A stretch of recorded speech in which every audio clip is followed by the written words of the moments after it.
Again. I know you missed me. I took last week off. My mom was in town and I wanted to spend time with her, with the family, all that other stuff. So I know you understand and you forgive me. You probably didn't even realize that I took a week off. I did send out the charts, the little graphs, so you could see where we are, but I wanted to take some time off and then got sick. Happens, right? It's been a busy couple weeks. Did do some fun stuff with my mom. Didn't do as much as I wanted to, but she's older, and we can't do as much with her anymore. But we did have the kids come in, and they got to spend some time with Oma, which was great.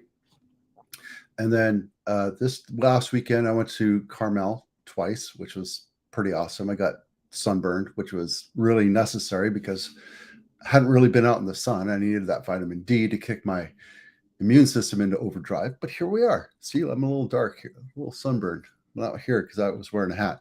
Anywho, the weekend before, we had this thing called a veteran stand down. I know I talked about it, but I wanted to show you that we did talk to a lot. We talked to a lot of people.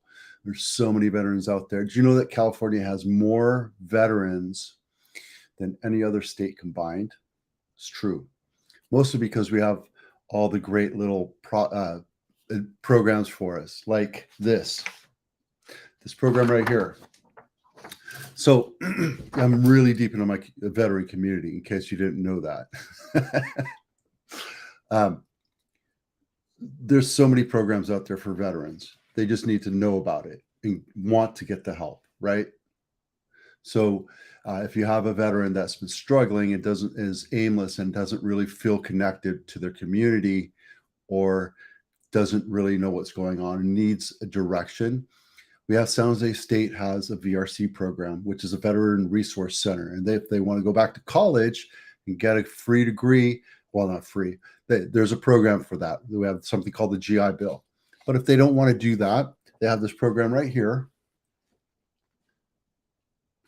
And it's a free certification course for IT. They pay for the courses. They have grants from the states and federal to pay for IT, cybersecurity, all that other stuff. So if you see that stuff on TikTok and Facebook saying, 15, 16, 17 grand for a certification course, point your veteran friends and family to this guy right here. And if you didn't get it, call me, email me. I'm happy to send it to you. Also,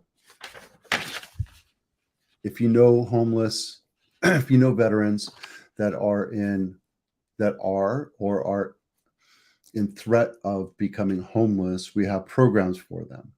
They're state-sponsored, federal-sponsored, VA-sponsored.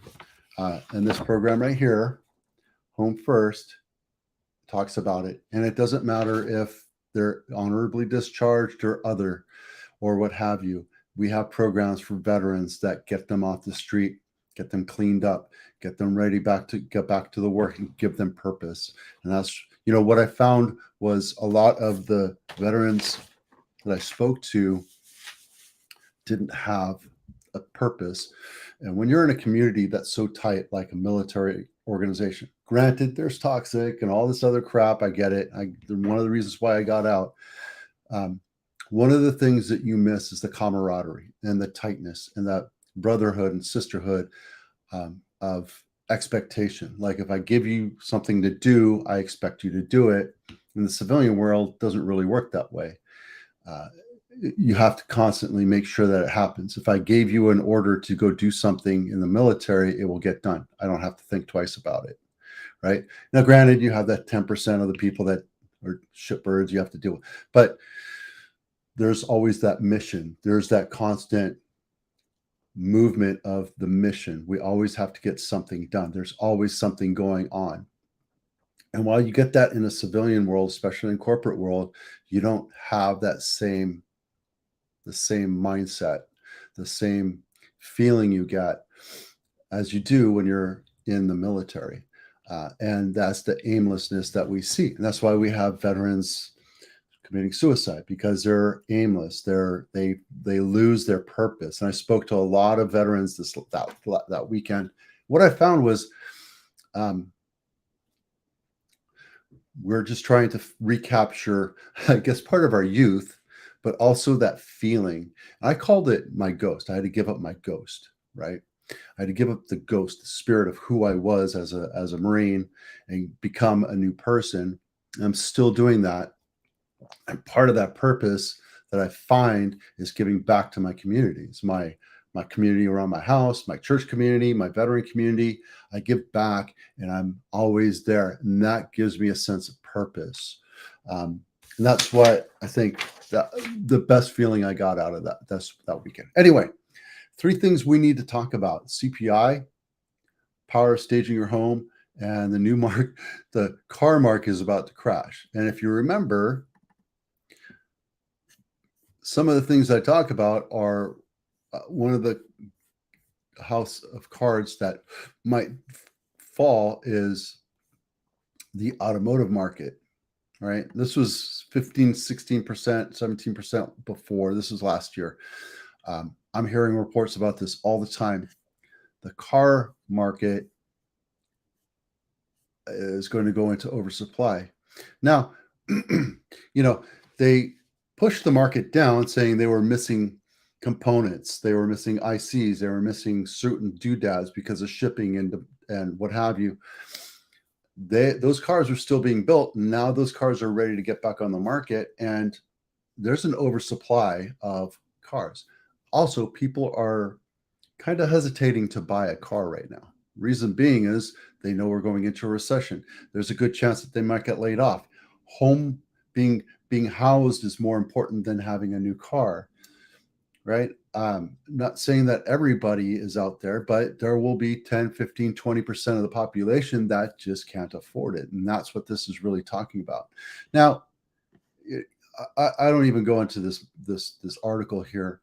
What they're saying is that the new car market is about to plummet because of oversupply. I get that. But guys, I've been telling you this for a long time. The supply has been there. They're just not putting them on the market, on the lots. They have other lots. They have warehouse lots strategically placed around, and they basically have a surplus of inventory already that they haven't been telling you about. I don't know how to tell you that other than go look around. Go to the ice center in San Jose, where the San Jose Sharks practice. They have the 4 rinks there right by San Jose Giants, and they have, the San Jose State Stadium there. Right over there, there's a big parking lot, and they have cars parked there. That's just in San Jose. Then you go to Vallejo, you go all over the place. You'll see just inventory, after a massive amount of inventory of cars if you look for them. Okay, power staging your house. Look, this one tells you, kind of gets into the nitty gritty of what you should be doing. But the bottom line is when you sell your house and it's vacant, it's hard to take pictures of a vacant room. All you're looking at is a corner of a room, right? It gives you no depth or value of what that room is. This is the bedroom. Click, and it's like dirty carpet, right? When you put a bed and nightstands and lights and some decorations in it, it gives it purpose, but it also gives it depth. It gives it an understanding of how big or how small that room really is, right? And that's really the most important part.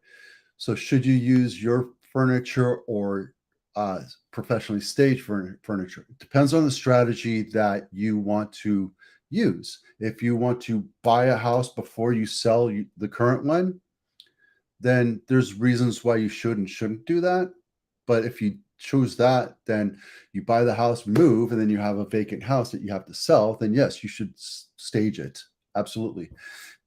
Now, vacant houses don't sell for as much as staged houses. There's some statistics that are proven by the staging industry saying, yes, you make like 5% more, 6%, whatever that number is. I totally understand that, but it's from the staging industry. So truthfully said, there's no real data to support that, right? I mean, and when the market's on fire, like it was 2 years ago, it didn't really matter what you did other than, yeah, I have my house staged and I put some professional photography through there and it looks amazing. So yeah, your house is going to sell for faster and more and all that other stuff.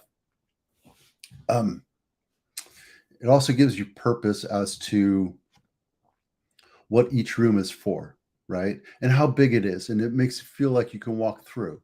And I always say it's better to have the 360, the video walkthrough, the drone, the pictures, everything all thrown together, because why not? Right? Because in marketing, it's the path of least resistance. You want to give every potential buyer or prospect the opportunity to look at your home and decide if they want to buy it or not. And you want to make it look in its best light, right? As a matter of fact, it says here, I thought this was great too.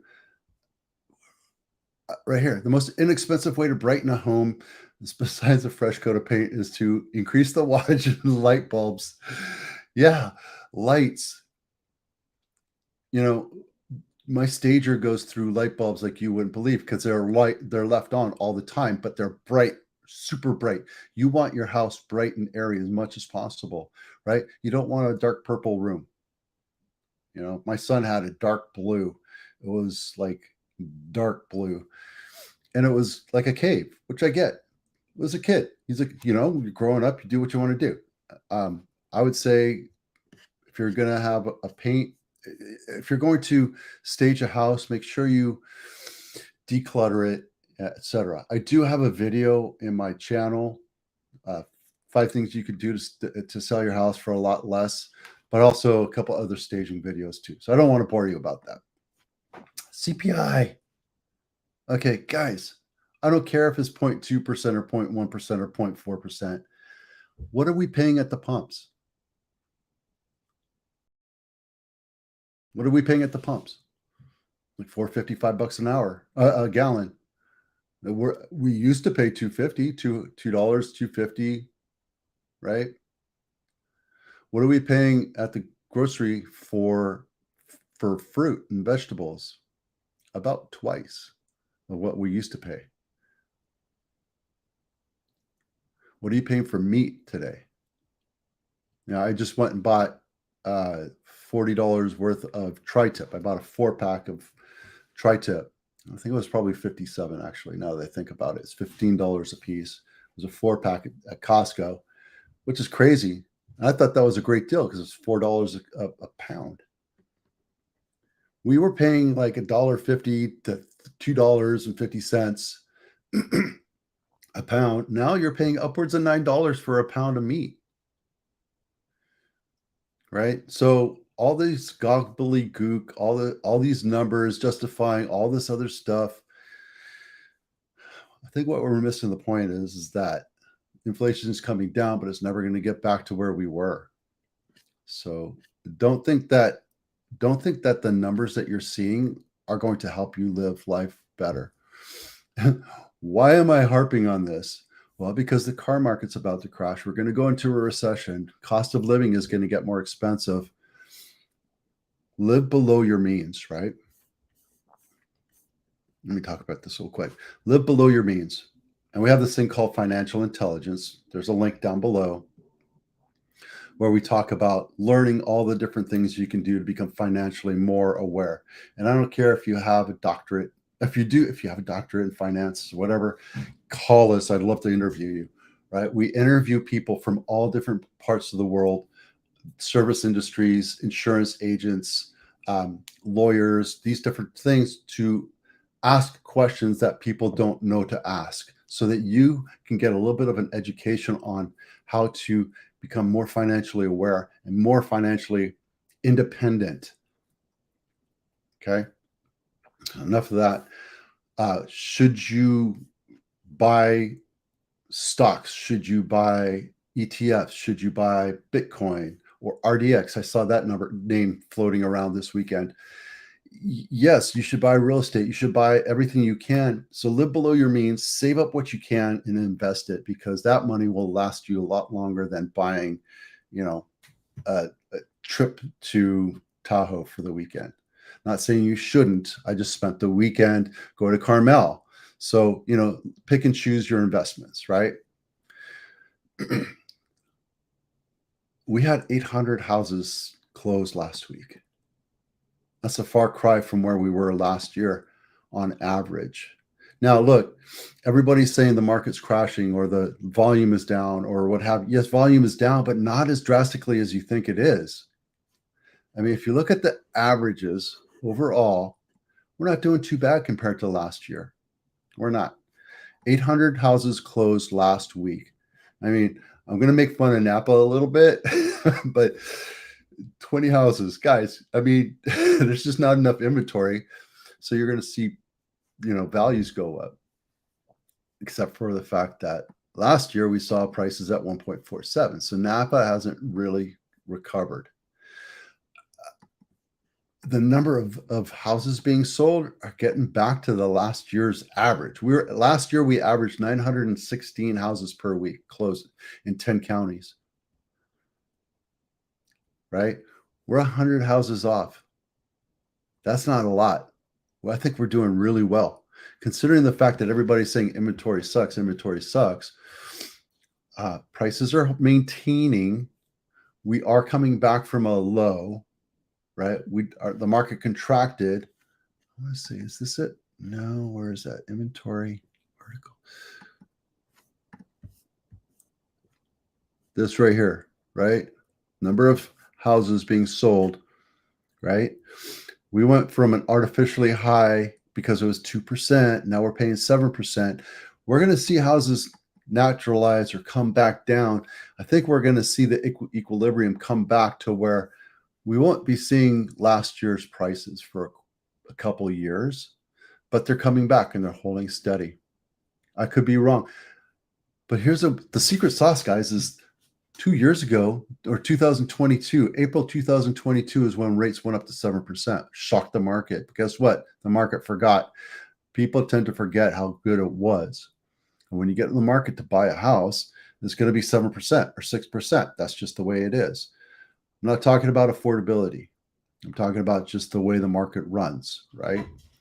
People are going to continue to buy houses.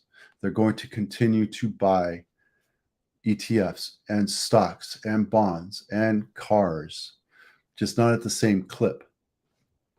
People know that when you buy a house today, in 20 years, it doesn't matter what you bought. I asked a question.